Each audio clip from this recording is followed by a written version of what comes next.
주님의 은혜가 함께 하시기를 축복합니다. 오늘 하나님과 동행하는 삶과 예배라는 제목으로 말씀 나누도록 하겠습니다. 첫째, 하나님의 의도는 예배를 통해 하나님과 만나기 원하십니다. 우리는 지금까지 하나님과 동행하는 삶, 우리 신앙은 하나님과 동행이다, 이런 부분을 쭉 나눴습니다. 그리고 동행하는 가운데 있었던 믿음의 사람들은 다 놀라운 능력을 경험했습니다. 아브라함이 그랬고요, 출애굽받은 이스라엘 백성들이 그랬고요, 또 다윗이 그랬고요. 누구보다도 다윗은 시편 23편에서 하나님과 동행하는 삶이 무엇인가를 잘 노래하고 있죠. 신약의 예수님의 제자들이 그랬고요. 하나님과 다 동행했던 건 아닙니다. 아담이 창세기 3장 8절에 보니까 그 타락 이전에 하나님과 동행했었을 거라고 보이는 그런 단서를 우리가 볼 수 있는데, 하나님을 떠나면서 결핍에 이르는 것처럼 하나님의 백성들이 하나님과 동행하지 않고 떠나면서 많은 어려움도 당하고 결핍을 경험했던 이야기도 우리는 나눴습니다. 솔로몬, 아사, 임금, 엘리, 사울 같은 사람들의 이야기, 또 신약에도 여러 사람들이 있죠. 그래서 우리가 하나님과 동행하는 삶이 우리 신앙에 너무너무 중요한데, 그 가운데 무엇보다 중요한 게 예배를 통한 하나님과 동행이라고 할 수 있습니다. 우리 출애굽기 19장을 좀 보도록 하겠습니다. 이미 여러 번 살폈죠. 애굽에서 400년 동안 종살이 했던 이스라엘 백성을 향하여 하나님께서 의도를 가지고 모세를 거기 보내시죠. 모세에게 이렇게 말씀합니다. 네가 바로에게 가서 내 백성을 보내라. 저들이 광야에서 나를 섬길 것이니라 라고 말씀하도록 하시죠. 그러니까 광야에서 저들이 나를 섬길 것이다, 그 말은 나를 예배할 것이다, 이런 의도입니다. 그리고는 이제 시내산에서 그들과 첫 번째 만남의 사건에서 하나님이 당신의 의도를 보여주시는 장면이 출애굽기 19장 4절, 5절, 6절에 나온다고 했습니다. 이 부분은 여러 번 살폈기 때문에 안다고 생각할 수 있지만, 이 구절을 통해서 하나님의 의도를 우리는 더 분명히 다시 한번 깨달았으면 좋겠습니다. 4절에 보니까 이렇게 말하죠. 내가 애굽 사람에게 어떻게 행하였음과 내 말을 내가 어떻게 독수리 날개로 너희를 넘어 내게로 인도하였음을 너희가 보았느니라. 이미 설명했지만 하나님의 주권적 은혜, 전적인 은혜로 그들이 구원받았다 그랬죠. 400년 동안 노예 생활했다면 거기서 풀려날 가능성은 전무합니다. 근데 하나님의 강력한 은혜로 그들을 구원해 내셨습니다. 그리고 광야에서 그들을 인도하셔서 하나님께로 이끄셨습니다. 여기에 초점은 하나님께로 이끄셨다라는 부분입니다. 그러니까 하나님께 이끄신 다음에 무슨 의도를 가지셨냐면, 바로 5절 초반부에 이렇게 말해요. 그러니까 제가 지난번에 이 부분을 설명하고 다른 분과 얘기하는 가운데 이 두 가지를 따로따로 생각하는 경향이 있더라고요. 근데 연속선상에서 이해해야 돼요. 하나님의 이스라엘 백성을 하나님께 이끄신 다음에 이렇게 말해요. 세계가 다 내게 속하였나니 너희가 내 말을 잘 듣고 언약 아래 있어, 이렇게 말하는 겁니다. 하나님이 하나님께로 이끄신 이유가 뭐냐면 언약 백성, 언약적 관계로 초청하신 것입니다. 이 성경에서 언약적 관계로 표현하는 몇 가지 비유가 있는데, 그 중에 하나가 뭐냐면 아버지와 아들의 관계, 또 남편과 신랑과 신부의 관계, 이 결혼의 관계를 언약으로 표현하고 있잖아요. 이 언약적 관계는 특별한 관계를 의미해요. 그냥 보통 관계가 아니에요. 특별한 관계. 그래서 여기서 우리가 놓쳐서는 안 될 진짜 중요한 개념 중에 하나는 인격적 사랑의 관계예요. 그러니까 하나님과 인격적인 사랑의 관계성으로 부르셨다는 사실을 아는 것이 얼마나 중요한지 몰라요. 여러분, 인격적 사랑의 관계, 인격적인 관계에는 소통이 아주 중요합니다. 인격적 관계를 갖되 우주를 창조하신 하나님이 우리를 그분의 그분과의 사랑의 관계로 그분께로 인도하셨다라는 말에는 이 관계성에는 존중이 있고 사랑이 있고 열정이 내포되어 있습니다. 언약이라는 개념을 얘기할 때 두 가지 중요한 히브리어가 있는데 헤세드와 에메트 혹은 에무나라는 단어라 그랬죠. 헤세드는 사랑을 의미하고 에메트 혹은 에무나라는 단어는 faithfulness로 번역하고 있어요. 그러니까 진실 또는 진리라고 번역하기도 하고 또는 신실한 관계죠. 그 관계를 한번 생각해 보세요. 그러니까 사랑의 관계를 갖되 신실한 관계, 존중이 여기면서 신실한 관계를 갖는 것이지요. 이 인격적 관계성에서 아주 중요한 건 소통이고 또 인격적 관계에서 아주 중요한 건 사랑과 존중이라고 말할 수 있고요. 인격적 관계에서 또한 관계를 잘 유지하기 위해서 되게 중요한 것 중에 하나는 정직함이겠죠. 서로를 향한 정직함, 신뢰, 이런 관계가 포함되죠. 인격적 관계. 제가 여기저기 집회를 다니면서도 그렇고요. 오늘날 다른 많은 분들을 만나보면서 그렇고요. 오늘날 심각하게 가려진 문제 중에 하나가 인격적 관계가 가려졌다는 사실을 깨닫습니다. 그러니까 이 말은 인격적 관계다, 우리 신앙은 이걸 모른다는 말이 아니라 인격적 관계성의 실제적인 의미를 잘 모르고 있다고 보여졌어요. 그러니까 인격적 관계가 의미하는 바가 뭔지를 더 깊이 아는, 사실 저도 개인적으로 그래서 인격적 관계성이 의미하는 바가 뭔지를 알기를 정말 사모하고 열망하고 있습니다 지금. 그리고 그런 좋은 책이 있으면 제가 좀 누가 소개해 주면 좋을 것 같아요. 인격적 친밀한 교제, 하나님과 우리와의 교제, 그걸 유비로 보여주고 있는 것이 하나님이 우리 아버지가 되시고 우리는 그의 자녀가 된다는 것. 그렇죠? 여기서 알 수 있는 게 뭐예요? 천륜으로 쉽게 끊을 수 없는 관계죠. 아버지는 아들을 끝까지 사랑하는, 자녀를 사랑하는, 남들은 뭐라 할지라도 사랑하는 이런 관계성. 또 신랑과 신부의 관계는 동등한 사랑의 관계, 여기에 뭐가 있어요? 사랑의 관계에 열정이 있어요. 그래서 질투가 있는 이런 관계. 그래서 우리가 그분 앞에 어떤 자세와 어떤 태도를 취해야 되는지. 또 인격적 관계에서 되게 중요한 건 뭐예요? 소통이에요. 소통. 여러분 함께 사시는 분과 소통이 잘 안 되면 좋은 관계가 돼요, 안 돼요? 안 돼요, 안 돼. 좋은 관계가 잘 될 수 없어요. 그래서 소통이죠. 우리가 인격적 관계가 된다면 서로에 대해서 뭐 해야 돼요? 자기를 오픈해야 되잖아요. 그러니까 나는 누구이고, 나는 어디 출신이고, 나는 나이가 몇 살이고, 나는 좋아하는 게 뭐고, 이런 부분을 나눌 때 우리가 서로를 알게 되잖아요. 그래서 우리가 하나님을 아는 것도 하나님께서 하나님 자신을 우리에게 계시해 주신 하나님 말씀에 기초하고 성령의 조명으로 그것을 우리가 실제로 더 깊이 알게 되고, 인격적 교제 안에서. 그래서 이 인격적 교제에서 이 출애굽기 19장 5절에서 가장 강조하고 있는 부분은 뭐냐면 그분의 목소리를 듣고 순종하는 겁니다. 그게 바로 인격적 관계 안에서 언약을 지키는, 관계를 깨지 않는 비결이라니. 언약적 관계를 깨지 않는 비결, 그게 뭐라고요? 그분의 목소리를 듣고 그분의 말씀을 듣고 순종해 가며 순종하는 것, 이거예요. 이게 인격적 관계에서 아주 중요한 관계입니다. 뭐 여러 가지를 말하지만, 자, 그 관계성을 의도하셨어요. 그래서 이제 하나님께서 언약을 맺은 다음에 이 관계성의 실제적인 삶을 살아가는 것이 뭐냐면 성막을 만들어서 성막에서 드린 예배와 관련이 있어요. 우선 하나 여기서 참조해야 될 게 있어요. 이 구약은 그림 언어로 많이 표현되어 있어요. 우리가 우리의 신앙을 잘 이해할 수 있도록 그림적 언어로 이렇게 나타나 있어요. 그림 언어처럼. 그러니까 우리 신앙의 모범을 보여주는, 또는 우리 신앙이 하나님의 의도가 뭔지를 잘 보여주는 게 출애굽한 이스라엘 백성들과 하나님과의 관계를 이해하면 우리가 하나님과 어떤 관계성 안에 있어야 되는지 잘 이해할 수 있겠죠. 잘 이해할 수 있을 거예요.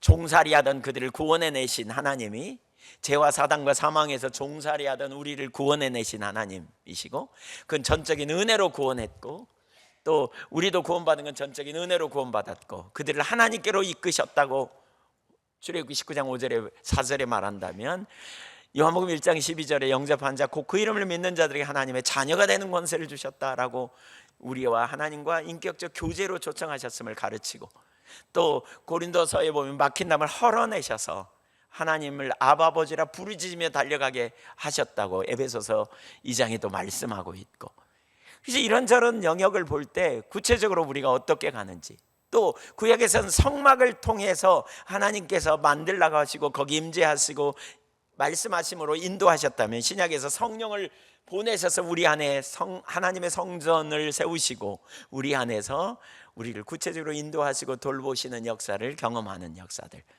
이런 관점으로 본다면 우리가 구약의 출애굽 사건이 오늘날 우리 신약에 우리 어떻게 신앙생활을 해야 되는지를 보여주는 좋은 모델, 모범이라고 할 수 있어요. 자, 그렇다면 이제 이스라엘 백성들과 언약을 맺은 하나님이 어떻게 그들을 구체적으로 소통하고 이끄시고 인도하시는지를 보여주는 장면을 우리가 25장 이하에서 볼 수 있다는 거죠. 그래서 전에 여러 번 살폈지만 가장 먼저 뭘 했어요? 25장 8절에 보면 그렇게 말씀하죠. 예, 성경 올라가지 않을 거니까 여러분 부지런히 넘기세요. 예, 오늘 원고 안 갔기 때문에 25장 8절을 보면, 그러니까 내가 그들 중에 거할 성소를 그들이 나를 위하여 짓되 물은 내가 내게 보이는 모양대로 장막을 짓고 기구들도 그 모양을 따라 지을지니라. 하나님의 의도는 명백합니다. 하나님은 이스라엘 백성들과 함께 하시겠다는 겁니다. 내가 그들 중에 거하겠다. 그러니까 그들이 사는 형태의 성막을, 장막이죠, 이동하는 텐트. 그러니까 그 장막을 만들어라는 거예요. 내가 그들과 함께 거하겠다는 거예요. 하나님의 의도는 명백합니다. 하나님은 당신의 백성과 함께 동행하기 원하십니다. 우리와 함께. 믿으십니까? 네, 함께 동행하는 것입니다. 그러니까 하나님 편에서 우리가 이 성막을 만드는, 그러니까 성막을 만들라고 할 때 하나님 편에서 성막을 왜 만들라고 하셨는가를 볼 수 있고요, 인간 편에서 그 성막에서 무슨 일을 해야 되는지를 이해해야 돼요. 우선 하나님 편에 서면 함께 동행하겠다는 거예요. 성막을 만들라. 그래서 그 말씀대로 출애굽기 40장에 보면 성막을 완성할 때 하나님께서 불기둥 구름기둥으로 거기 임재하십니다. 모세가 들어갈 수 없을 만큼 강력하게 임하십니다.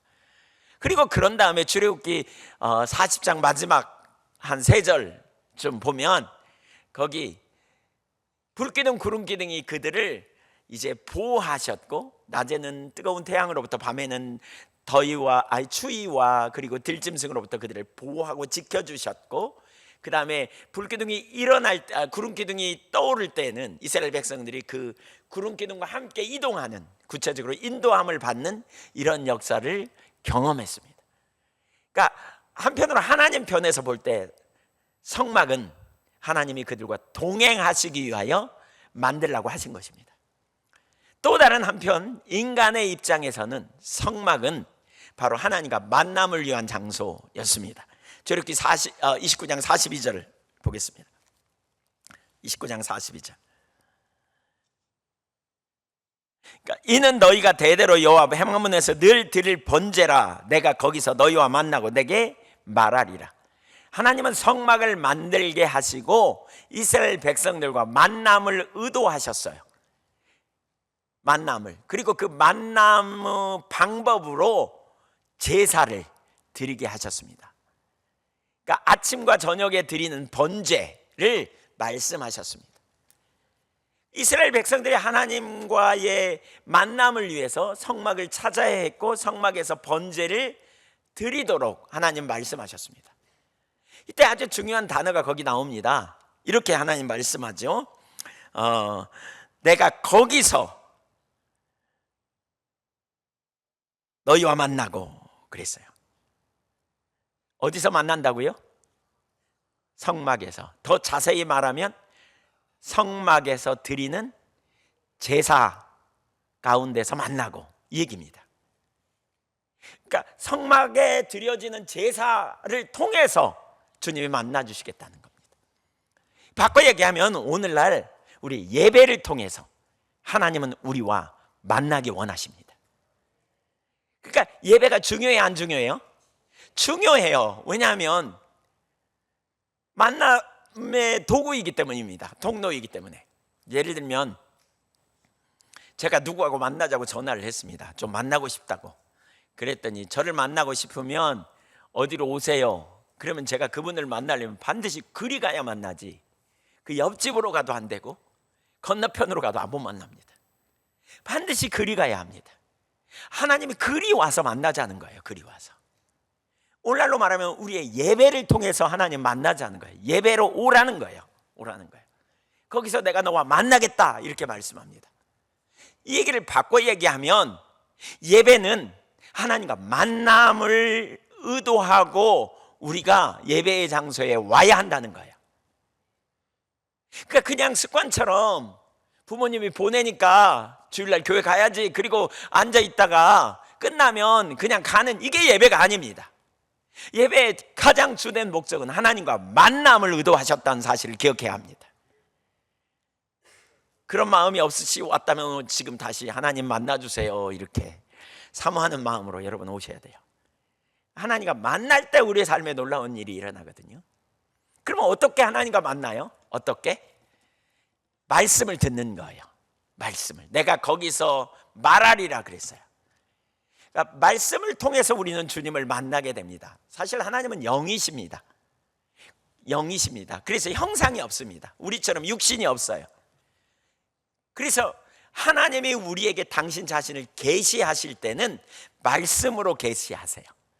그래서 요한복음 1장에 보면 이런 표현이 있죠. 태초에 말씀이 계시니라, 이 말씀이 하나님과 함께 계셨으니 곧 하나님이라, 이렇게 말하면서 그 하나님이신, 말씀이신 하나님이 인간에게 육신의 형상을 입고 오셨어요. 그게 요한복음 1장 14절이에요. 요한복음 1장 14절, 말씀이 육신이 되어 우리 가운데 거하심에 우리가 그 영광을 보니 아버지의 독생자의 영광이요 은혜와 진리가 충만하더라. 말씀이 육신이 되어 우리 가운데 오셨어요. 그리고 우리가 그 영광을 봤다. 이게 무슨 얘기예요? 영광을 봤다는 말은, 여기서 영광을 봤다는 말은 하나님이 우리가 인식하도록 나타나심을 의미해요. 그러니까 불기둥 구름기둥을 보면서 영광을 봤다 이러거든요. 불기둥 구름기둥이 하나님은 아니에요. 그러나 하나님의 영광을 우리 가운데 드러내심이에요. 하나님의 임재를 드러내신 상징이에요. 근데 그걸 보고 영광을 보았다는 겁니다.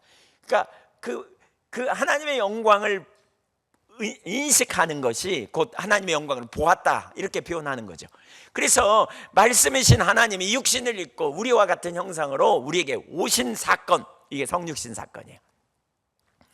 그래서 우리가 말씀을 통해 주님을 만나는 것은 뭐냐면 예배를 통해 하나님의 말씀을 듣는 거예요. 깨닫는 거예요. 그러면 그게 뭐냐? 바로 하나님의 영광을 여러분이 경험한 사건이고, 그게 바로 하나님을 만난 사건이에요. 설교를 듣다가 여러분이 하나님이 누구이신가를 깨달아졌어. 전에 알았는데 새롭게 깨달아졌다. 그게 하나님과 만난 사건이에요. 지금 이 설교를 들으면서 예배가 무엇인지를 더 선명하게 오늘 깨닫게 되었다. 그러면 여러분 삶에 무슨 일이 벌어졌냐면 여러분은 하나님과 만남이 일어난 거예요. 아멘. 하나님 말씀을 통해 우리에게 계시하세요. 당신을, 하나님을 알게 하시기도 하고, 거기엔 세 가지가 있는데 하나님 자신을 알게 하셔서 우리를 믿음으로 반응하기도 하고, 하나님의 목적을 알게 하셔서 하나님의 일로 우리를 동참하도록 초청하시고, 하나님의 길을 우리에게 알게 하셔서 우리가 잘못된 길에서 돌이키게 하시고 우리를 교정해 주는 거죠. 왜? 하나님의 길에만 승리가 있으니까. 근데 잘못된 길로 가면 돌이키라고 말씀해 주시는 거예요. 자, 그렇다면 오늘날에도 하나님이 우리에게 예배를 통해서 말씀하시는가? 예, 그 순서가 뭐냐면 바로 설교예요. 예배의 요소가 있죠. 예배의 요소 중에 중요한 건 경배 찬양이에요. 이건 뭐예요? 우리가 하나님께 드리는 거예요. 드리는 거예요. 하나님을 높이고 하나님께 감사하고, 그래서 찬사를 드리고 하나님을 높이고 송축하는 거죠. 여호와께 감사하세 그 인자하심이 영원하심이로다, 이렇게 찬양하잖아요. 감사하는 이유, 감사와 찬사를 드리는, 이게 우리가 하나님을 향해 나아가는 거예요. 우리가 기도하는 거 하나님께 드리는 거예요. 헌금 하나님께 드리는 거예요. 물론 기도는 간구에 많이 속하지만, 그럼 우리는 하나님께 뭘 받느냐? 그분의 말씀을 받는 거예요. 설교를 여러분 설교자의 말이라고 받습니까? 하나님 말씀으로 받아들입니까? 아니 여러분이 받아들이냐 이렇게 물어서 대답 안 하신 건가요? 이렇게 바꿀게요. 설교는 하나님의 말씀으로 알고 있습니까? 설교자의 말로 알고 있습니까? 네, 그렇죠? 하나님의 말씀이에요. 그래서 설교자도 하나님의 말씀을 들으려고 하는 거예요. 주님이 주시는 그걸, 설교자는 하나님의 말씀을 전하기 위해 노심초사해요. 제 아내가 참 저 때문에 잠을 잘 못 자요. 토요일 날 밤에는 저만 잠 못 자는 게 아니고, 왜냐하면 제가 막 부시럭거리거든요. 막 토요일, 왜냐하면 막 늦게 자요. 막 또 자면서 막 뒤척여요. 막 하나님 주신 말씀 맞나? 아닌 것 같으면 또 일어나서 또 종이에다 막 적어. 또 어떤 데는 막 불 켜고 옆에서 막 추우니까 저쪽 방에 못 가고 거기서 막 토닥토닥 소리 나니까 그냥. 네, 참 인내와 수고가 많아요. 근데 하나님의 말씀을 올바로 전하는, 그러니까 여러분 설교를 들을 때 어떤 자세와 태도로 들으려고 해야 하는지, 진짜 설교자를 통해서 하나님이 내게 주시는 음성으로 들으려는 올바른 자세를 우리가 가져야 되는 거죠. 종이 듣겠사오니 말씀하옵소서라는 거예요. 이런 중심의 태도가 있어야 돼요. 자, 우리가 설교를 통해서, 또는 예배 설교만이 아니에요. 찬양을 통해서, 성경을 읽을 때, 또 광고를 들을 때, 뭐 다양하게 우리가 기도할 때, 누군가가 대표 기도할 때, 뭐 다양한 루트를 통해서 하나님의 성령께서 조명하셔서 내게 말씀하세요. 그럼 말씀을 들을 때 무슨 일이 있느냐? 43절 보세요. 내가 거기서 이스라엘 자손을 만나리니 내 영광으로 말미암아 회막이 거룩하게 될지라. 하나님을 만나는 사람은요, 하나님의 영광을 보게 되었다 그랬잖아요. 말씀이 나타난 거예요. 말씀으로 하나님이 누구인지 내가 눈에 보이듯이 깨달아. 오늘 찬양 시간에 하나님 정말 강력한 임재로 함께 하시는 걸 제가, 네.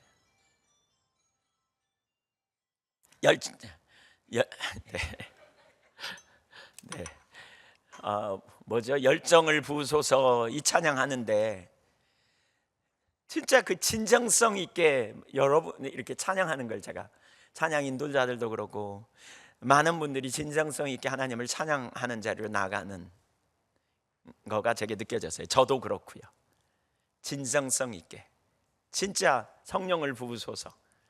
성령을 부으소인가? 그렇죠? 예, 성령을 부으소서. 진짜 하나님 성령을 제게 부어주세요. 진정성 있게 하나님을 향해 고백하는, 하나님 성령께서 강하게 임재하시는, 적어도 그 찬양 할 때 더 훨씬 더 그러한 갈망이 많은 분들에게 부어지고 있구나, 이런 생각이 들었어요. 그러니까 우리가 하나님 앞에 어떤 태도와 자세로 우리가 하나님을 예배해야 하는지 보십시오. 어떻게?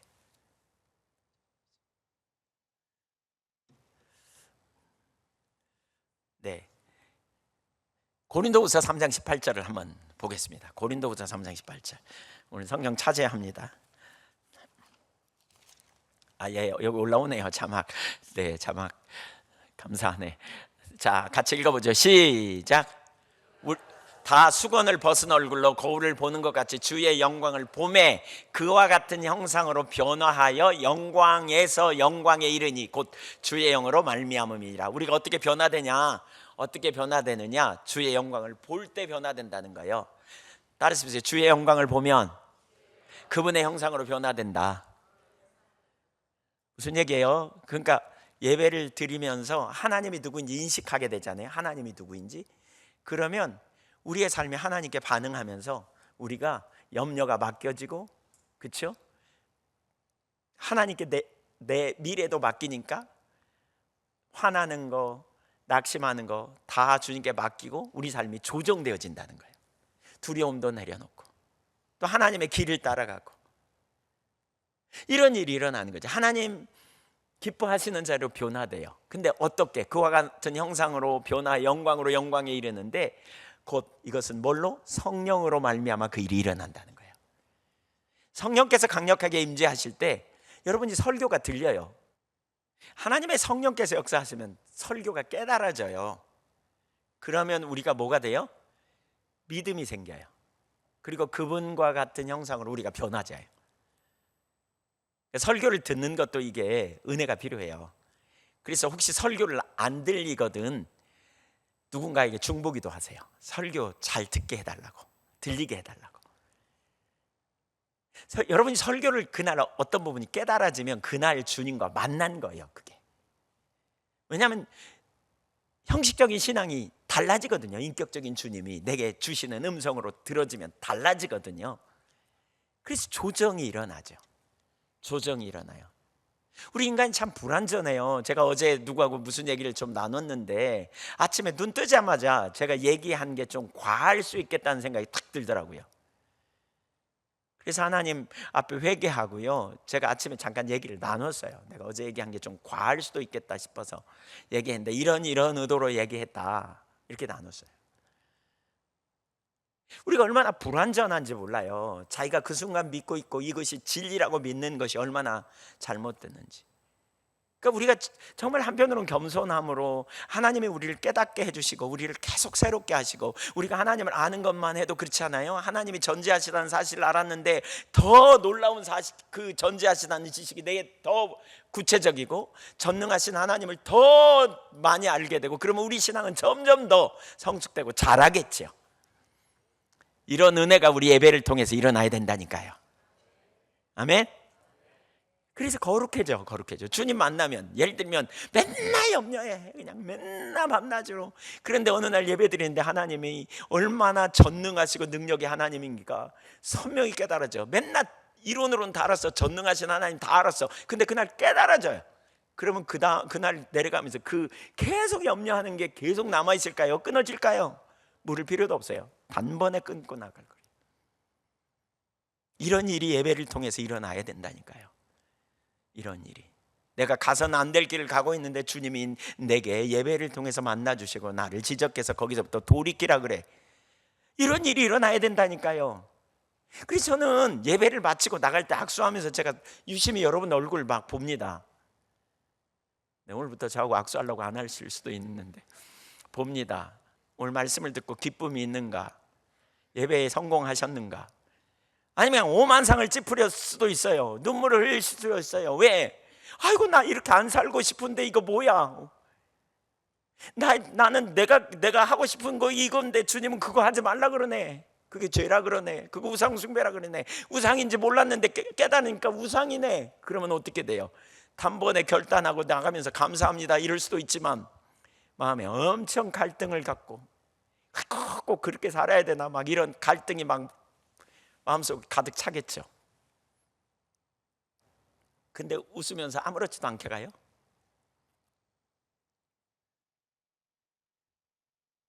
아주 오래전에 우리 양교회 초창기 왔을 때 제 설교가 그렇다는 걸 제가 알았어요. 찌른대요. 사람들의 마음을 찌른대요.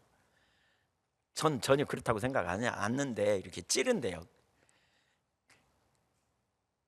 제가 의도를 갖고 하지 않거든요. 근데 개인화해서 제가 의도를 갖고 하는 것처럼 그렇게 받아들이지 마세요. 하나님 말씀으로 받아들인다면 여러분 거기에 해당되면 정직하게 직면하고 회개하면 돼요. 하나님과의 관계에서. 근데 이제 그런 일들이 많이 있어요. 그래서 막 어떤 분 울고 막 절여놓은 배추처럼 되고 막. 근데 유난히 초창기 양교회 지체 중에 어떤 분은 아무렇지도 않아. 그러니까 제 아내가 물어보더라고요. 설교 들으면서 괜찮으세요? 그랬더니 괜찮아요 그러더라고요. 아니, 다른 사람은 다 힘들어하고 다른 사람은 다 저렇게 그러는데 어떻게 괜찮을 수 있어요? 그러니까 그분이 이렇게 말했어요. 저는 들을 말만 듣거든요. 예, 그냥 뭐 그렇게 누가 살아 이런 거 딱 정해놓고 그 박스 안에서만 그냥, 그러니까 하나도 안 불편해. 그렇게 사는 사람이 어디 있어? 그 설교가 하나님의 말씀으로 들려지지 않는 거죠. 살아계신 하나님이 내게 주시는 음성으로 들려지지 않는 거죠. 만약에 살아계신 하나님이 내게 그렇게 지적하고 말씀하시면 우리는 어떻게 서야 할까요? 씨름하겠죠. 갈등하겠죠. 우리의 삶이 왜 안 변합니까? 말씀에 대해 접근하는 태도의 문제입니다. 여러분, 우리가 믿는 하나님, 자 그러면 언약적 관계, 인격적 관계에서 우리 하나님은 어떤 분입니까? 우주를 창조하신 만왕의 왕이십니다. 만주의 주십니다. 그분이 우리에게 어떤 말씀을 주셨다면 우리는 그 말씀을 어떤 태도로 접근해야 할까요? 예수님이 이렇게 말씀했죠. 두 주인은 안 된다 그러면서 마태복음 6장 24절에 혹 이를 사랑하거나 이를 미워하거나 이를 중히 여기거나 이를 경히 여김이라, 이렇게 말씀했어요. 우리가 하나님을 사랑하면 그분을 존중히 여기게 돼 있어요. 근데 그분이 내게 말씀하시면 우리는 그분의 말씀을 어떤 태도로 접근할까요? 인격체이신 하나님이 예배를 통해서 내게 주시는 말씀이라면 어떻게 접근할까요? 분명히 그 말씀 앞에 우리는 진지함을 가지고 반응할 겁니다. 저는 우리 신앙의 성숙도가 진지함, 진중함과 굉장히 연관이 있다고 봅니다. 제가 설교하다 보면 어떤 분 말씀이 부딪히면 막 울기도 하고 기도하면서 회개하기도 하고, 진지한 점 그 자체가 얼마나 소중한지 모르겠습니다. 그 자체가 얼마나 소중한지 모릅니다. 말씀 앞에 대면하는 것. 왜냐하면 인격체 되신 하나님이 주시는 말씀으로 대면하거든요. 사실 그렇게 함에도 불구하고 잘 못 살 때가 많아요. 우리가 육신이 연약해서 헛발질도 하고 엉뚱한 짓도 하고, 그러나 또다시 말씀 앞에 대면하고 우리가 이런 경험을 통해서 우리 안에 능력이 없다는 사실을 깨닫고 하나님의 은혜를 구하고, 그때 비로소 우리는 하나님 자원의 삶을 사는 자리까지 나갈 수 있거든요. 근데 많은 사람들은 선을 가지고 그래 주님이 말씀하셨어, 그래 그렇지 말씀은 그렇고 뭐 이런, 혹은 말씀대로 누가 살아 이렇게 하든지, 말씀이 우리 속에서 대부분은 멸시되고 무시되는 자리로 가는 거죠. 우리 여러 번 나눴지만 고린도후서 사무엘하 12장 9절에 너희가 어찌하여 내 말을 업신여기고 우리 아이 안에 밧세바를 범했냐 얘기하잖아요. 그러면서 10절에 뭐라 그랬어요? 너희가 여호와를 업신여기고, 하나님의 말씀을 업신여기는 것이고 하나님을 업신여기는 거라 그랬잖아요. 그러니까 인격적 관계에서 우리가 그분의 말씀을 어떤 태도로 듣고 접근해야 하는가.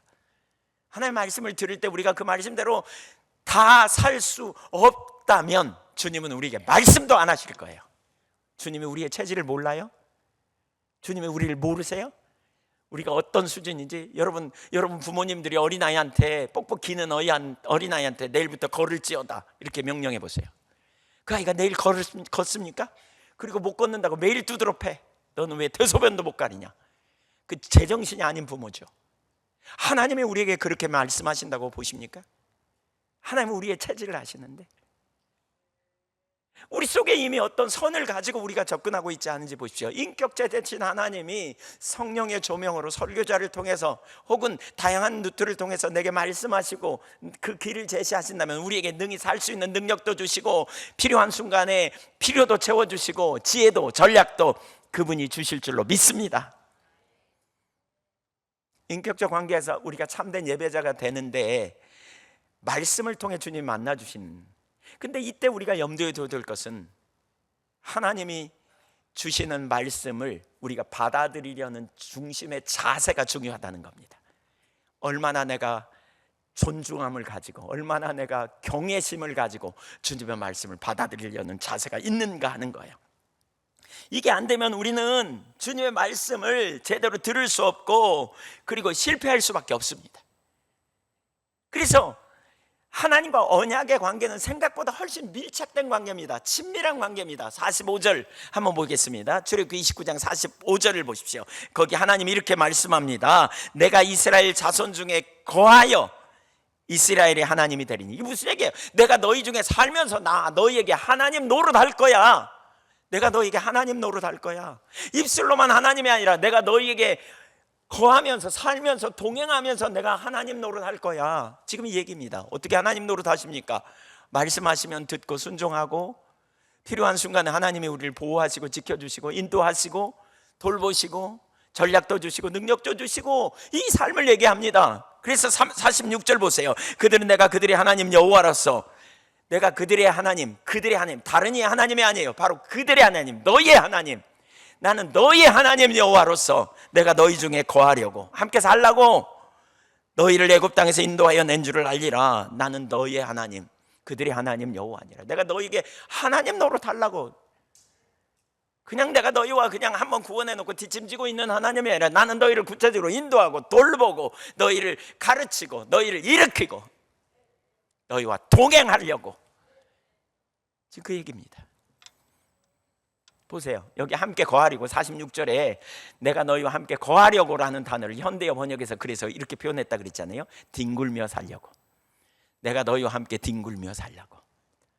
여러분, 이게 뭘 가르쳐요? 그만큼 친밀한 인격적 관계. 주님은 우리와 가까이 하기를 원하세요. 주님은 우리와 밀착되기를 원하세요. 그래서 신명기 30장 20절에 보면 뭐라고 했어요? 그를 의지하고 라는 말은 남자가 부모를 떠나 아내와 연합하듯이 착 달라붙으라는 거예요. 하나님과 연합하여 살라는 거예요. 요한복음 15장의 포도나무의 비유를 보면 나는 포도나무에 너희는 가지니 저가 내가 저 안에 있으면 이 사람은 과실을 많이 맺으리라. 이게 뭐예요? 아주 밀착된 삶을 얘기해요. 주님이 우리를 구원하시고 멀리 가서 뒷짐지고 계시는 하나님이 아니에요. 하나님 없이 네 힘으로 살아봐, 넌 독립군으로 살아봐, 이거 아니에요. 어제 제가 어떤 가정에 신방 가려고 엎드려 기도하는데 최근에 인사 오신 우리 김두산 권사님 어머님, 남편도 소천하고 혼자 사시는 게 참 좀 여러 모양으로 그러실 것 같다 싶던데 엎드려 기도하는데 임마누엘 기억하라고 그러시는 것 같더라고요. 마태복음 1장 23절에 임마누엘로 시작해가지고요, 하나님이 함께 계시잖아요. 마태복음 28장 20절에 볼지어다 세상 끝날까지 내가 항상 함께 있으리라. 마태복음 28장 20절을 보면 매우 강조되어 있어요. 볼지어다 내가 너희와 항상 세상 끝날까지 함께 하리라. 매우 강력한. 제가 이 말씀을 나눴는데 깨닫고 많이 막 우시더라고요. 그러면서 뭐라 그러시냐면 회개하셨다고. 끝나고 나서 기도하는데 회개하셨다고. 말씀을 잊어버리고 외로워하고 그래서 회개했다고. 우리가 믿는 하나님이 누구인가? 여러분, 우리가 믿는 하나님이 누구인가? 구원해내고 네 힘으로 살아봐. 여러분, 우리가 하나님 없이 살면 결핍에 빠질 수밖에 없어요. 우리가 하나님의 인도를 받지 못하면 결핍에 빠질 수밖에 없어요. 하나님의 인도하심, 하나님과 거리가 멀면 그분께 우리가 인도하심을 받지 못하고 그분의 능력과 그분의 은혜를 힘입지 못하면 신앙생활 아무런 유익도 별로 없는 것처럼 느껴져요. 우리 주님은 실제로 능력이신데 예배를 통해서 주님과 만나고 인도하심을 받고 살아가기를 주님은 원하시는데, 보세요. 이게 우리의 신앙생활이에요. 하나님의 의도는 예배를 통해 만나기 원하는. 그래서 이스라엘 백성들은 내내 이렇게 하나님과 예배에 성공했다면 어땠을까? 굉장했을 것 같아요. 인격체 되신 하나님, 친밀한 교제로 초청하신 하나님, 그 마음, 이걸 잘 표현하는 단어가요, 예레미야 31장 32절에 보면 나와요. 뭐라 그랬냐면 애굽에서 내가 너희를 불러내던 날에 너희의 남편이 되었어도 라고 표현해요. 하나님의 의도가 뭔지 보이세요? 하나님이 이스라엘의 남편이 됐다는 거예요. 남의 편이 아니라 배우자로서, 사랑하는 남편으로서 이렇게 동행하기를 원했다는 거예요. 이것이 하나님 의도예요. 근데 저들이 언약을 깨뜨렸다는 거죠. 두 번째, 그러면 구약의 실패. 왜 저들이 실패했는가? 구약이 어떻게 실패했는가? 보세요. 이들의 실패는 예배에 실패한 겁니다. 이사야 1장 찾아보십시오. 이사야 1장 11절 12절. 이사야 1장 11절 12절. 예, 올라옵니다. 시작. 여호와께서 말씀하시되 너희의 무수한 재물이 내게 무엇이 유익하뇨? 나는 순양의 번제와 살찐 짐승의 기름에 배불렀고 나는 수송아지나 어린 양이나 순염소의 피를 기뻐하지 아니하노라. 순양, 순염소, 살찐 짐승 다 하나님이 바치라 그러셨습니다. 성경에 나온 바대로 바치라 그랬습니다. 거기서 만나자라고 말하면서 하나님이 주신 그 거기가 바로, 거기에서 어떻게 예배해야 되는지를 보여주는 것 중에 하나가 이런 제물들 바치라고 하셨습니다. 근데 하나님이 안 받으십니다. 지금 왜 안 받느냐? 12절 보면 너희가 내 앞에 보이러 왔다는 겁니다. 사실 출애굽기 23장 17절에 보면 하나님은 이스라엘 백성들 남자들에게 1년에 3차례 보이러 오라 그랬습니다. 근데 문제는 뭐냐? 마당만 밟고 지나갔다는 겁니다. 주님이 보이러 오라는 말은 만나러 오라는 것입니다. 그분의 음성을 듣고 그분의 말씀을 따라 순종하기를 원하는, 우주를 창조하신 하나님, 내 인생의 주권자요 주인이신 하나님 앞에 말씀하시면 내 삶을 조정하고 기꺼이 순종하고, 또 그 주님을 만나게 될 때 주님을 의지하고 살고 주님의 목적을 따라 헌신하고 주님의 길을 따라 기꺼이 삶을 조정하여 회개하는 일이죠. 하나님을 영화롭게 하는 삶으로 살아가는, 그때 하나님이 그들과 동행하면서 이스라엘 백성들이 승리하고, 또 때로는 전략을 주시고 능력을 주시고, 위기의 순간 하나님께서 전쟁에 어떻게 이길 것인지 길을 보여주시고, 이런 은혜 가운데 저들이 승리하는 삶을 의도하셨는데, 그들은 종교적인 모양은 가지고 있었지만 하나님이 거기서 만나자니까 거기서 갔지만 정작 만나자고 하신 주님의 음성에 귀를 기울이지 않은 거죠. 이걸 두고 하나님 뭐라 그러느냐? 이사야 1장 4절에 보면 저희가 하나님 떠났다는 거예요. 만홀히 여겼다, 멸시했다는 거예요. 하나님 바보 취급했다는 거예요. 이사야 1장 4절 읽어보겠습니다. 슬프다 범죄한 날이여, 허물진 백성이 행악의 종자여, 행위가 부패한 자식이로다. 그들이 여호와를 버리며 이스라엘의 거룩하신 이를 만홀히 여겨 바보 취급했다는 거예요. 멸시했다는 거예요. 왜? 그분의 말씀을 따라 살지 않으니까, 그분의 길로 행하지 않으니까. 여러분, 인격적 관계라니까요. 신앙은 몇 가지 의식 잘 지키는 것이 아니에요. 자기 나름대로 유익을 따라서. 오늘 많은 사람들이 종교성을 가지고 교회에 오거든요. 정성 들이면 복받아 그래갖고 정성을 들여요. 또 복받으려면 뭐 해야 되냐, 막 그러면 막 헌금해라, 막 복받으려면 그의 나라 의를 구하라, 그러면 온통 초점은 복에 있지만 주님 자신에게 초점 있지 않고 그렇게 공들이고 예배 시간에 와가지고 그냥 시간 보내고 나면 뭔가 복이 떨어질 거라고 생각해요. 그거 아니죠. 그거 아니죠. 인격체라니까요. 하나님의 인격체, 인격적 만남, 주님의 말씀을 듣고 순종하는 삶, 그리고 그분 앞에 삶을 조정하고 그분을 신뢰함으로 예배를 통해서 그분을 알게 될 때 그분을 더 깊이 신뢰하고, 난 완전한 하나님이라 너는 내 앞에 행하여 완전하라 그러잖아요. 나는 전능한 하나님이라. 전능하신 하나님 앞에 암을 알게 될 때 우리는 그분 앞에서 완전한 삶을 살 수 있어요. 전능하신 하나님을 알 때 염려를 맡길 수 있어요. 그렇죠? 우리가 이렇게 하나님을 알고 만나고 일상의 삶에서 문제 앞에서 하나님의 길을 선택해 가는 거예요. 가장 좋은 길로 인도하신 하나님 따라가면서. 근데 의식으로 대체 그냥 예배당에 와 있어. 그러니까 예배가 짧을수록 좋아. 주님과 만나면 기대조차도 않고 예배가 짧을수록 좋아. 그냥 짧은 교훈으로, 그냥 듣기 좋은 교훈으로, 설교를 그냥 도덕적 교훈 정도로 듣고 그냥 끝나는, 잠깐 위로받고 끝나는, 그러면서 신앙생활 열심히 했으니까 잘했다고 생각하는 거예요. 이사야 29장 13절 찾아보세요. 이사야 29장 13절. 그 예배가 바로 거짓 예배예요. 잘못된. 그러니까 이거 완전히 잘못된 예배입니다. 29장 13절 보세요. 시작. 주께서 이르시되 이 백성이 입으로는 나를 가까이 하며 입술로는 나를 공경하나 그들의 마음은 내게서 멀리 떠났나니 그들이 나를 경외함은 사람의 계명으로 가르침을 받았을 뿐이라. 사람의 계명, 이 조상들의 전통을 따라, 표준 세번역은 조상들의 유전을 따라 그렇게 말하거든요. 조상들이 가르쳤어. 엄마가 교회 가라 그러니까 가. 누가 교회 가라 그러니까 가. 근데 교회당에 와서 앉아는 있어.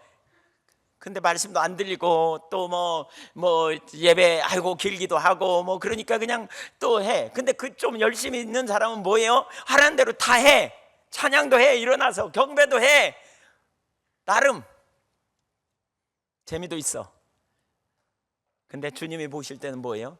입술뿐인 예배라는 거예요.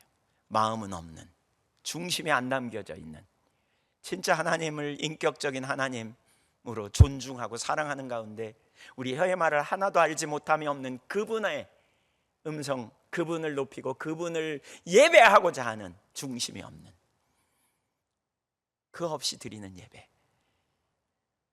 입술뿐인 예배. 놀라운 사실은 이사야 29장에 예레미야 12장 2절에 마태복음 15장 7절 8절에 다 세 시대 동일한 구절을 가지고 다 잘못된 예배를 지적하거든요. 놀라운 사실은. 그래서 그 결과가 뭐예요? 14절 보세요. 그러므로 내가 이 백성 중에 기이한 일 곧 기이하고 가장 기이한 일을 다시 행하리니 그들 중에 지혜자의 지혜가 없어지고 명철자의 총명이 가려지리라. 영적 소경되는 거죠. 그러니까 심각한 자리로 가요. 예레미야 6장도 보십시오. 예레미야 6장 20절. 그 당시에 사람들이 얼마나 열심히 있는지 보십시오. 6장 20절에 보면 이렇게 표현합니다. 시바에서 유황과 먼 곳에서 향품을 내게로 가져오면 어찌함이냐. 하나님께 제사 드리려고 가져왔지요. 근데 왜 가져왔냐 그러잖아요. 나는 그들의 번제를 받지 않았다. 그들의 희생제물을 달게 여기지 않는다. 뭐가 문제예요? 드리라고 해놓고 왜 이럴까요? 왜? 중심이 없기 때문에. 그래서 7장 21절 이하에 여러 번 나눴지만 다시 보십시오. 만군의 여호와 이스라엘의 하나님께서 이와 같이 말씀하시되 너희 희생제물과 번제물의 고기를 아울러 먹어라. 너희나 갖다 너희나 처먹어 그랬다 그랬잖아요. 어떤 학자가 이렇게 번역했다 그랬죠. 22절 사실은 내가 너희 조상들 애굽 땅에서 인도하여 낸 날에 내가 진짜 말하는 의도는 번제나 희생이 아니야. 그것에 명령하지 않았어. 진짜 의도는 내가 거기서 만나자 그랬지. 그게 주라 그러대? 뭐 이런 의미죠. 그럼 주된 게 뭐예요? 23절 23절 같이 읽어보세요. 시작. 그들에게 명령하여 이르기를 너희는 내 목소리를 들으라. 그리하면 나는 너희 하나님이 되겠고 너희는 내 백성이 되리라. 기억하세요 여러분. 친밀한 교제는요, 인격적 친밀한 교제는 그분의 목소리를 듣는 거예요. 그리고 거기 반응하는 거예요. 이게 인격적 교제예요. 제가 누누이 나눴지만 부부간에 한쪽에서 말하는데 한쪽에서 안 들어보세요. 부부간 아니라도 마찬가지예요. 친구 간의 관계든지 기본적인 관계성에서 말하는데 안 들어. 상대방이 내 말을 자꾸 무시해. 그럼 관계 돼요? 인격적 교제 돼요? 택도 없어요. 하나님과 우리와의 관계는요, 내가 너희 하나님 노릇하고 너희가 내 백성이 되는 이 언약 관계, 거기에 핵심은 너희가 내 말을 듣는 거야. 너희를 내게로 이끌었거든. 지금 그 얘기하는 겁니다. 그 얘기. 너희를 내게로 이끌었어. 내가 너희를 구원해서 내게로 이끌었어. 그러니까 내가 너희에게 원하는 건 너희가 내 말을 듣고 순종하는 거야. 아까 출애굽기 19장 5절에 후반부에 뭐라 그랬어요? 그러면 특별한 소유가 되겠고, 네가 되어야 된다가 아니에요. 되겠고 제사장 나라가 되며 거룩한 백성이 되리라 그랬어요. 거룩한 백성이 네가 되어야 한다가 아니에요. 될 것이라는 거예요. 이 친밀한 교제가 핵심이에요. 주님의 음성을 듣고 순종하고 따라가다 보면 우리의 초점은 뭘 하려고 하는 거기에 앞서서 하나님과의 온전한 관계 가운데서, 인격적 관계 안에서 그분이 기뻐하시는 일을 하루하루 살아가면 어느덧 어떤 순간이 되면 내가 주님의 거룩한 특별한 소유가 돼 있고, 어떤 순간이 되면 내가 제사장 나라가 되어서 다른 사람을 돕고 있고, 어떤 순간이 되면 내가 거룩한 백성으로 구별된 사람으로 세워져 있다는 거예요. 주님과의 관계 없이 우리가 하려고 그러죠. 우리는 인격적 관계성, 친밀한 관계, 이걸 잊어버리면 아무리 많이 해도 억압이 가득해요. 여기 예레미야가 지금 그런 시대에 살고 있어요. 그러면서 보세요. 그래서 주님이 어떻게 하셨는지 보세요. 24절 보세요. 23절 너희는 내 백성이 되리라. 너희는 내가 명령한 모든 길로 걸어가라. 그리하면 복을 받으리라. 그러니까 복 받기 위해서 하는 게 아니고요, 이게 하나님과의 친밀한 교제 안에 있으면 따라오는 결과가 이 복이에요. 그게 되고 되겠고 되며 되리라는 거예요. 그게 아브라함에게 약속하신 복이 될 것이고 열방이 너를 통해서 복을 받을 것이다. 이게 그 의미예요. 우리가 할 일은 뭐죠? 인격적인 주님과의 사랑의 관계 안에서 그분의 음성을 듣고 부지런히 순종해 가는 거예요. 어제도 제가 재밌는 경험을 했어요. 제가 이 하나님과 동행하는 삶, 성령에 관한 삶인데, 하나님이 기뻐하시는 뜻이 무엇인가를 부지런히 찾아요. 지금 현재 그분이 총신대 대학원장, 총신대 총장으로 가셨다대요. 부산 부전교회. 그분은 하나님의 뜻이 무엇입니까? 아침 저녁으로 20번씩 묻는다 그랬잖아요. 제가 그분 글 인용했죠. 근데 그분이 현재 총신대 총장님이래요. 저도 그렇게 하나님 뜻을 찾고 하나님 기뻐하시는 자리로 나가고 하나님은 원하시는 뜻이 무엇인지 알게 해달라고 제가 기도하는데 어제 그저께부터 두 분 생각이 났어요. 근데 그 중에 한 분은 저희 인척이고 친척이고 저희 누님이요 하고, 또 한 분은 5년 전쯤 아마 통화했던 목사님이에요. 제가 그 목사님께 막 생각나서 뭘 해야 될까, 그리고 중보기도를 또 했지만 좀 전화를 해봐야 된다는 생각이 들었는데 그분 되게 바쁜 분이라서 전화도 함부로 못했다가 어제 오후에 그 사모님한테 전화했어요. 그랬더니 사모님이 엄청 반가워하시는 거예요. 그러면서 이렇게 얘기하는 거예요. 진짜 필요한 순간에 목사님 전화해 주셨습니다. 그리고 너무 위로가 됩니다. 그 교회의 중요한 어떤 결정, 목사님과 사모님이 결정해야 될 아주 중요한 순간에 누군가의 도움이 절실히 필요하다, 이런 순간에 제가 전화했대요. 그분의 말씀, 결정해야 될 내용을 쭉 말씀하는데 저는 금방 어떻게 해야 될지 보이더라고요. 제가 그걸 나눴어요. 그랬더니 그렇게 해보겠다고, 하나님이 인도하심인 것 같다고. 이게 제사장이 되는 거예요. 이게 이렇게, 그렇잖아요. 하나님과 관계, 누군가를 도울 수 있는 관건 어디 있다고요? 인격제 대신 하나님과의 개인적인 교제예요. 여러분, 이게 안 되면 우리 관계가, 여러분 하나님과 지금 어떤 관계에 있는지 보세요. 예배를 드릴 때 어떤 태도를 드리는지 보세요. 그 중심에 예배가 있다니까요. 예배가 무너지면 그 삶 다 이론이에요. 예배자로 여러분 성공하고 있으세요?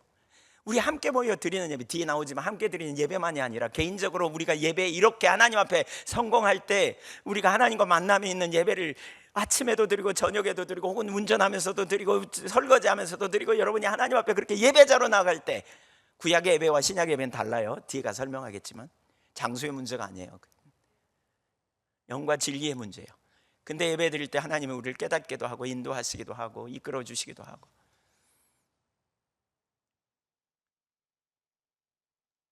제가 저희 누님과도 전화통화 별로 최근에 막 잘 못했는데 어제 전화하면서 하나님이 어떤 마음, 하나님께서 주신 마음을 나눴더니 너무 위로를 받더라고요. 그러면서 나이가 지금 딱 위로가 필요한 시점인데 전화 왔다고.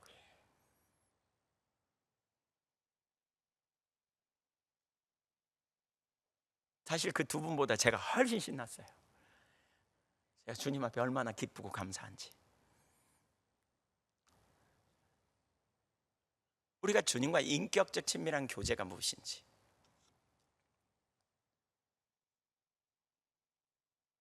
그 뒤에 보십시오. 24절, 그들이 순종하지 아니하며, 어마어마한 제사는 드렸는데 순종하지 않았어. 귀를 기울이지도 아니하며 자신들의 악한 마음에 꾀와 완악한 대로 행하여, 자기 중심으로 갔다는 거죠. 그 등을 내게로 돌리고 그 얼굴을 향하지 아니하였으며, 너희 조상들이 애굽 땅에서 나온 날부터 오늘날까지 내 종 선지자들을 너희에게 보내어 끊임없이 보내었으나 너희가 나에게 순종하지 아니하며 귀를 기울이지 아니하고 목을 굳게 하여 너희 조상들보다 악을 더 행했느니라. 얼마나 심각한지 보십시오. 본질이 무엇인지. 시편 107편을 한번 찾아보십시오. 시편 107편.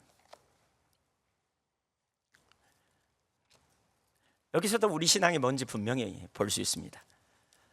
그러니까 신앙에 주님이 결국 우리를 어떤 자리로 세우기 원하시는지 분명히 볼 수 있습니다. 시편 107편 10절에 사망의 흑암과 사망의 그늘에 앉으며 공고와 쇠사스름에 매임은, 그러니까 이 시인이 이제 자기가 어려움 당한 여러 가지 이유를 얘기하는데 그 중에 한 가지는 이러한 공고한 가운데 있게 된 원인이 어디에 있느냐면 11절, 하나님의 말씀을 거역하며 지존자의 뜻을 멸시했기 때문이라는 거예요. 하나님 뜻을 어겨서 그렇다는 거예요. 12절, 그러므로 그가 고통을 주어 그들의 마음을 겸손하게 하셨으니. 여러분 기억하십시오. 이런 순간에 하나님이 고통을 주시는데 그 이유가 뭐냐면 겸손하게 하려고. 겸손하게 될 때 비로소 우리는 어떻게 해요? 하나님 앞에서 길을 찾아요. 여기서 조심해야 될 게 있어요. 모든 고통의 원인은 죄 때문이다, 이렇게 보면 틀려요. 모든 고통의 원인은 죄가 아니에요. 아닐 수도 있어요. 맞을 수도 있지만, 그러나 이렇게 말하면 맞아요. 죄로 인하여 우리는 고통을 당할 수 있어요. 바꿔 말하면 하나님 말씀대로 안 살 때 우리는 고통을 받을 수 있다는 거예요. 왜요? 하나님의 생명인데 하나님 떠나면 그분의 생명이 거쳐요. 원수 마귀가 그냥 안 둘 수도 있고요. 여기서는 시인은 하나님이 그 고통을 허락하셨대. 왜? 겸손하게 하셔서, 돌이키게 하려고 겸손하게 하셔서. 그래서 13절 보세요. 이에 그들이 그 환난 중에 여호와께 부르짖어서 그의 고통에서 구원하셨다. 그러면서 흑암과 사망의 그늘에서 인도하여 내시고 그들의 얼거맨 줄을 끊으셨다. 그래서 반복되는 구절이 있거든요. 8절, 15절, 21절 여기 반복되는 구절. 여호와 인자하심과 인생에 행하신 기적으로 말미암아 그를 찬송할지로다. 이렇게 쭉 얘기해요. 17절도 보세요. 다시 요약합니다. 미련한 자들은 그들의 죄악의 길을 따르고, 지혜로운 자는 어떻게 할까요? 하나님의 길을 따르고 말씀을 따르고. 여러분, 하나님의 말씀을 따라 사십시다. 그 미련한 자들은 자기의 죄악의 길을 따르고 결국 악을 범해서 고난을 받아 그들의 모든 음식물을 싫어함에 대해 사망의 문에 이르렀도다. 그렇죠? 그래서 19절 읽어보세요. 이럴 때 바로 어떻게 하느냐? 시작. 그들의 고통 때문에 여호와께 부르짖음에 그가 그들의 고통에서 그들을 구원하시되. 자 보세요. 하나님은 우리의 부르짖으면 구원하시는 분이십니다. 믿으십니까? 근데 그냥 구원하시는 게 아니에요. 거기 어떻게 구원하시는지 길을 알아야 돼요. 어떻게 구원하시는지. 20절이 그 길이에요. 시작. 그가 그의 말씀을 보내어 그들을 고치시되 위험한 지경에서 건지시는도다. 아까 앞에 11절에 고난이 온 이유가 뭐냐면 여호와의 말씀을 거역하며 지존자의 뜻을 멸시했기 때문이다. 이렇게 표현해요. 그러니까 멸시하고 거역하는 자리에 있는 그에게 무엇이 거기서부터 회복되는 길인가를 제시해 주는 거죠. 올바른 길, 사는 길, 생명의 길, 하나님의 길을 따라 가도록 가르쳤다는 거예요. 여러분, 예배를 통해서 이런 은혜가 여러분에게 부어져야 돼요. 아멘. 이런 은혜가. 어려움이 있을 때 막 하나님 뭐가 문제입니까? 하나님 도와주세요 그랬더니 설교를 통해서 하나님의 길이 제시돼. 뭐가 문제인지, 뭐가 잘못됐는지. 저 그런 경험 수없이 했습니다. 지금까지. 하나님 임재가 어쩌면 뭐가 문제냐고 막 찾고 구할 때 제 마음이 교만하다는 사실을 어느 날 퍽 깨닫게 하셨어요. 그 순간에 회개할 때 하나님 임재가 있어요. 오래전에 전국 집회를 올림픽 역도 경기장에서 했었거든요. 그때 올라가는데 전혀 설교 준비도 안 되고 설교를 앞두고 있는데 기도도 전혀 안 돼요. 혼자 운전하고 서울 올림픽 역도 경기장까지 그때 저 혼자 먼저 출발했는데 차석에서 막 하나님께 기도했어요. 부르짖었어요. 근데 장호원쯤 갔는데 갑자기 팍 깨닫게 하세요. 제가 마음이 높아져 갖고요 막 불평하고 있더라고요. 다른 사람을. 여러분, 마음이 높아지면 다른 사람이 자기에게 하는 대우를 하는 것을 막 불평합니다. 다른 사람의 잘못을 막 탓합니다. 겸손하면요 그 상황에서도 하나님께서 허락하신 상황이거니 그러면서 은혜를 구하거든요. 근데 마음이 높아지면 자꾸 그 자리에 가면서 제가 막 불평하고 있더라고요. 그게 순식간에 깨달아졌어요. 그래서 하나님 회개하고요 제가 어떤 사람을 막 불평했거든요. 그분한테 전화해갖고 사과했어요. 잘못했다고 용서해달라고. 내 마음이 높아가지고 내가 부정적인 생각을 가졌다고. 근데 전화를 끊자마자 제가 딱 혼돈이 거치고요 선명하게 설교 어떻게 해야 될지 보였어요. 여러분, 우리가 주의 길에 서야 능력이 있거든요. 사실 저는 이렇게 우리가 예배에 성공해야 된다고 생각해요. 우리 공예배는 말할 것도 없이 개인적으로 드리는 예배에서도 마찬가지예요. 이런 일이 일어나야 돼요. 진짜 놀라운 승리죠. 하나님 영광을 경험하는. 여기 살펴볼 게 되게 많은데 시간이 없네요. 구약의 예배의 실패의 주된 이유 중에 하나가 의식으로 본질을 대체했어요. 신약 시대도 마찬가지예요. 바리새인들도 마찬가지예요. 근데 바리새인들에게 나타나는 또 다른 한 특징이 있는데 그게 뭐냐면 그들은 하나님의 말씀을 인격체 되신 주님의 말씀으로 듣지 않고 지식과 정보를 모으는 수준으로 전락시켜 버렸어요. 설교를 지식과 정보, 새로운 정보를 깨닫는 것으로 전락시켰어요. 그러니까 요한복음 5장 37절, 38절, 39절 그 이하를 보면 그들은 아무 때에도 하나님 음성을 들은 적이 없대. 그리고 하나님을 개인적으로 만난 적이 없어. 그분의 영광을 본 적이 없어. 그리고 그 하나님 말씀이 그 속에 거하지 않았어요. 근데 아이러니는 요한복음 5장 39절에 보면 성경에서 영생을 얻는 줄 생각하고 성경을 연구했다는 거예요. 박사들처럼 연구했어. 근데 정작 그 말씀이 그 속에 거하지 않았어. 그래서 42절에 보면 그들 속에 하나님을 사랑함이 없는 것을 주님은 아셨다, 이렇게 표현하고 있어요. 46절과 47절을 보면 그들이 모세의 글도 믿지 않았다. 모세 오경도 안 믿었대. 하나님 편에서 볼 때. 그 모세를 믿었더라면, 모세 오경을 믿었더라면 나를 믿었을 텐데 안 믿는다는 거예요. 그러면서 46절에 보면, 47절에 보면 그의 글도 믿지 않거든 어찌 내 말을 믿겠느냐. 믿음이 한 개도 없어. 많은 분들이 설교에 참여하면서 예배에 참여하면서 설교를 뭘로 아냐면 지식, 새로운 정보 얻어내는 차원으로 설교를 접해요. 여러분 성경 공부할 때 그런 자세로 접해야 돼요. 그러나 설교는 인격체 되신 하나님이 우리에게 주시는 말씀으로 들으려고 해야 돼요. 지금 내게 말씀하시는 음성. 인격적 관계에서는 한 말 또 하기도 하고 전에 들었던 말 또 하잖아요. 잘못됐으면 또 하잖아요. 그 음성으로 듣고 조정해야 우리 신앙이 승리가 있거든요. 능력이 있거든요. 거기 가야. 거기에 강력한 역사가 있죠.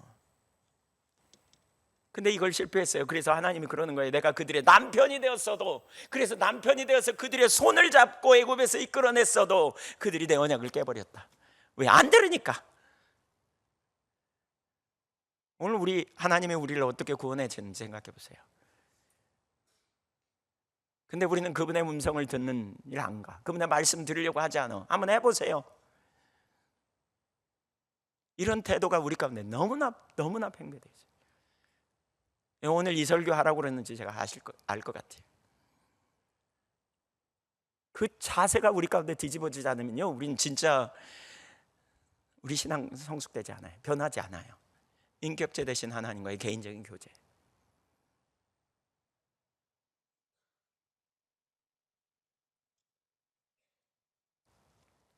지식으로 안다고 되는 게 아니잖아요. 마지막 세 번째, 오늘 본문을 중심으로 좀 간단하게 살펴보면 신약의 예배는 어떤 예배인가? 요한복음 4장 20절 이하로 가보십시오. 그러니까 거기서 세 가지를 간단하게 정리하면 세 가지를 볼 수 있어요. 첫째, 우리 예배는 영과 진리로 드리는 예배여야 합니다. 두 번째,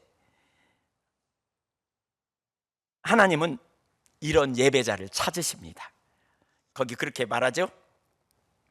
아버지께 참되게 예배하는 자들은 영과 진리로 예배할 때가 오나니 곧 이때라. 아버지께서는 자기에게 이렇게 예배하는 자들을 찾으신다. 우리가 이렇게 예배하면요, 영과 진리로 예배하면 반드시 하나님 만나 찾으시니까. 세 번째, 우리는 반드시 영과 진리로 그래서 예배해야 합니다. 그러니까 하나님은 영이시니 예배하는 자가 영과 진리로 예배할지니라. 4절, 24절. 여기 영어 성경에 보면 여기에 must라는 단어가 들어갑니다. must. 영어 성경의 must란 말은 반드시 해야 된다는 거죠. 따라서 보세요. 우리는 반드시 영과 진리로 예배해야 한다. 그 영과 진리로 드리는 예배가 무엇인가? 이 부분에 대해서 이제 잠깐 살펴보고 마치겠어요. 우선 영과 진리로 드리는 예배는요, 그러니까 진리로 드리는 예배에 대해서 먼저 잠깐 생각해보고 영으로 드리는 예배에 대해서 잠깐 살펴보겠습니다. 이건 아주 중요한 주제이기 때문에 사실 금방 다 설명하기는 쉽지 않지만 온전한 예배가 무엇인지를 보는 의미에서 좀 보면 좋겠는데요. 우선 진리로 드리는 예배를 얘기할 때 하나님은 진리라는 사실을 기억해야 돼요. 예수님이 내가 곧 길이요 진리요 생명이라고 그랬죠. 그렇죠? 예수님은 참이요, 하나님에겐 참이요 거짓이 없어요. 그래서 거짓말하는 자는 하나님께 합당하지 않아요. 그렇다면 우리는 하나님을 속일 수 있어요, 없어요? 없어요. 진리로 드리는 예배 아주 중요한 한 부분은 우리의 예배를 받으시는 분이 누구인가를 인식하고 드리는 예배예요. 내 예배를 받으신 분이 누구인가? 그분은 거짓이 없는 진리예요. 그럼 그분 앞에 가릴 수 있어요? 없어요. 사람 앞에는 속이는 말도 할 수 있고, 사람 앞에는 포장도 할 수 있고, 적당히 할 수도 있어요. 그런데 우리 하나님 앞에서는 속이는 말, 거짓말, 마음에도 없는 말, 이거 안 돼요. 이거 외식하는 거예요. 이스라엘 백성들이 정말 열심히 제사를 드렸는데 하나님 뭐라 그랬어요? 너희의 마음은 내게서 멀리 떠났나니 그랬잖아요. 우리 마음 중심이 중요하다는 거죠. 우리가 믿는 하나님은 시편 139편에 보면 모르심이 하나도 없는 하나님이시죠. 하나님이에요. 우리가 그 하나님 앞에 어떤 자세로 예배해야 될까라는 거예요. 그런 관점에서 본다면 우리가 앞에서 살펴본 거짓된 예배는 하나님 앞에 안 통한다는 거죠. 중심이 없는 예배, 마음이 없는 예배, 인격체이신 하나님, 나와의 인격적 친밀한 교제를 원하시는 하나님, 그 하나님 앞에 나갈 때 우리가 진리의 기초에서 나가는 거죠. 그분을 알기를 구하고, 그분 앞에 발견되기를 원하고, 그분이 말씀하시면 조정하려고 하고, 그분은 무엇이든지 나를 바르게 가르칠 수 있는 능력의 하나님, 신실하신 완전한 하나님이라는 걸 인식하고 나아가는 것. 우리는 그 하나님을 앞에 나가는 거예요. 인격자 되신 하나님, 그 하나님을 예배하는 거예요. 진리로 드리는 예배 가장 기본은 저는 우리가 드리는 우리의 예배를 받으신 하나님이 누구인가를 인식하며 드리는 예배라고 생각해요. 그래서 찬양도 제가 이렇게 묻고 싶었어요. 아까 성령을 주소서, 그 전에 뭐였죠? 가사? 적어놓으려고 그랬는데 잊어버렸어요. 임하소서, 메마른데 심령 위에, 그 다음에 뭐죠? 네, 아니, 예, 주님만을 갈망해요. 여러분, 주님만을 갈망해요. 이 고백 속에 진정한 고백이 있냐는 거예요. 주님을 갈망해요. 그럼 빠져나갈 구멍이 있어요. 다른 것도 갈망하고요. 근데 주님만을 갈망해요 라는 말은 다른 건 갈망 안 한다는 거거든요. 이 진정성이 있냐는 거죠. 진짜 여러분, 사람 앞에서 누가 저한테 그렇게 말하면 그럴 거예요. 저는 목사님만 좋아해요 막 이렇게 얘기하면, 왜 나만 좋아해? 뭐 이런 생각이 들 수도 있겠죠. 근데 한편으로는 그러면서 다른 목사님 앞에 가서 또 목사님만 저는 좋아해요 이러면 무슨 생각이 들까요? 진정성 없는 거죠. 그건 저분은 상투적으로 말하는구나. 우리 하나님 앞에 진리로 나간다는 말은 무슨 얘기일까? 내가 아는 하나님은 다 아세요. 그 하나님은 누구예요? 능치 못함이 없는 완전 하나님, 하늘에 계신 우리 아버지. 그 하나님을 향해 우리가 어떤 자세로 나갈까? 우리가 예배할 때 하나님 앞에 그렇게 가는 거예요. 가림이 없이.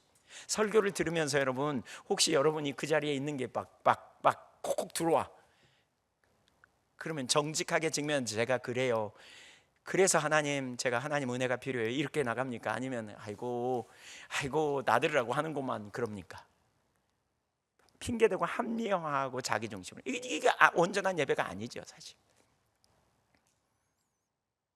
우리 깊이 좀 그런 부분에 더 생각해 보시자고요. 하나님은 우리가 하나님을 의지하기를 원하죠. 주님을 의지합니다. 주님을 의지한다 그러면서 다른 것도 의지하고, 이런 영역에 우리가 정말 진정성을 가진지 보십시오. 저는 인격적 관계가 있는 사람의 신앙을 제가 알아요.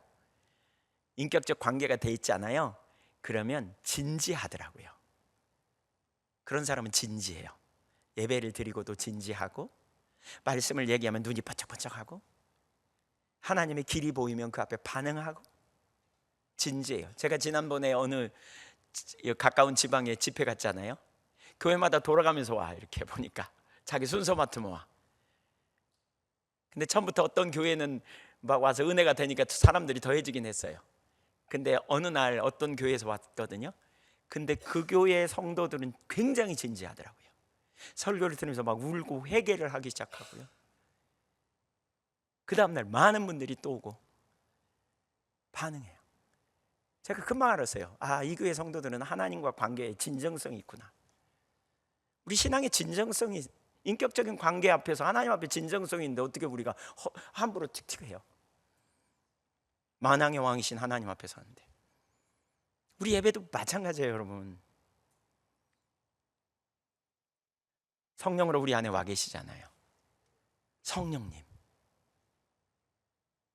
장소의 문제가 아니에요. 그래서 신약 예배는 여기서도 말고 예루살렘도 말고 예배할 때가 왔다.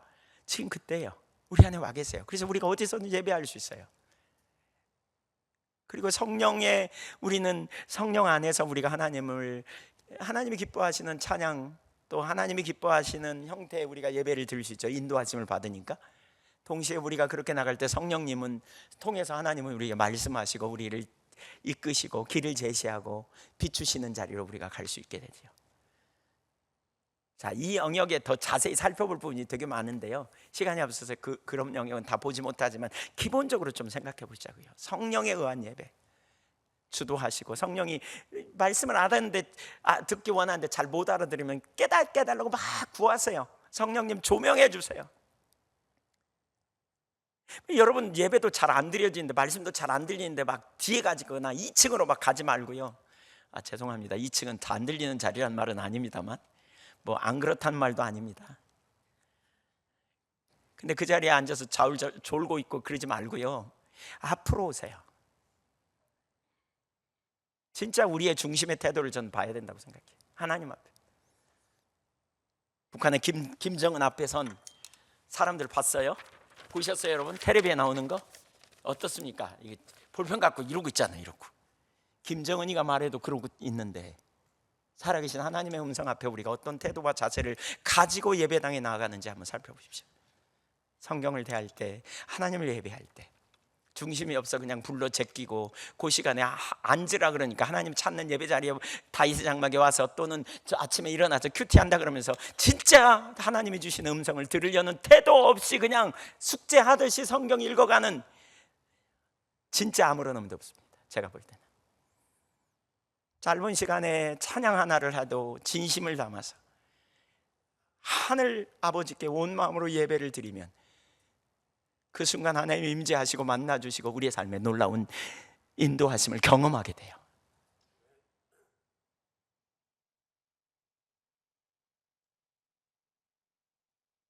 노래 잘하는 사람 되게 많아요. 유튜브 보면 찬양 기가 막히게 한 사람 많아요. 그게 예배일까요? 무엇이 진정한 예배인지 우리 돌아보시자고요. 제가 오늘 왜 하나님이, 진짜 일부 예배 보신 분은 알겠지만 제가 오자마자 하나님이 이 말씀, 예배하는 자들 내가 진짜 만나기를 원하는, 인격체 되신 하나님 앞에 우리가 진정으로 예배하여 정말 하나님 기뻐하시는 길로 행하는 그 자리에 저와 여러분이 가기를 소망합니다.